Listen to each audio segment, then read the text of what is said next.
My prediction is the real estate market in South Florida continues to go higher. It's not about an interest rate crisis, it's about an affordability crisis. What's up, guys? Welcome back to the channel. My name is Joe McFarlane. I own a real estate brokerage in South Florida, and I've been a South Florida resident since 2003. A common question that I get asked as a real estate professional in South Florida is, what is my opinion on the current market conditions and where do I think the market is headed? Now, full disclosure, I'm not an economist, I'm not an analyst, and I can't give financial advice. But I can tell you my personal opinion based on what I see here on a day-to-day basis. Also, a lot of the subjectivity is removed because I'm appealing to the law of economics. Notice we said law of economics. It's not a theory, it is in fact the law, like the laws of logic or the laws of gravity or the laws of physics. And what I'm seeing in the South Florida market space as it pertains to real estate is sustained demand and very limited supply. And so for the folks who watch my channel that are younger, let me give you a simplified analogy. Remember when everything was going crazy and people were fighting for toilet paper? The reason why they were fighting for toilet paper is because there was a limited supply of toilet paper.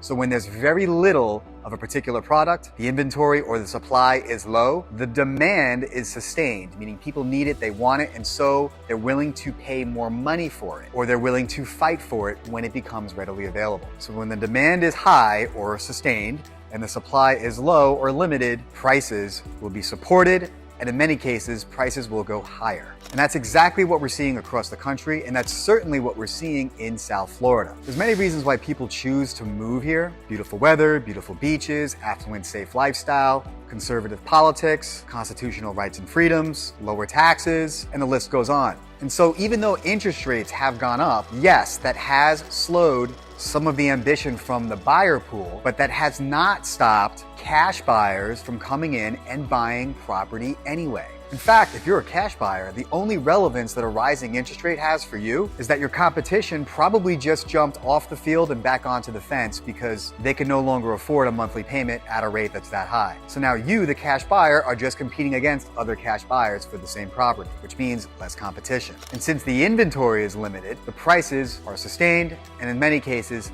continue to go higher. And so what I think over the next 3 to 5 years in South Florida, what we will continue to see is rising prices. Many economists are saying between 5 to 8% in upside appreciation in the value of a home, regardless of an interest rate rising environment. Which now begs the question then, who the heck are buying these homes in South Florida? And I think you guys know the answer, people who have money or people who have high income. They can afford it, or there's another pressing issue in their life that requires them to move here, like a job transfer, or something of that nature. A quick side note that I want to mention, which is extremely important. I do believe that what we're looking at here in the now and the very near future is an affordability crisis. Regular people, regular mom and pops, small business owners will likely have a hard time being able to continue to afford to live here. Taxes going higher, insurance premiums going higher, and we still have yet to have a hurricane. Cost of living going higher, interest rates going higher, monthly mortgage payments going higher, property values going higher. It is my opinion and the opinion of many economists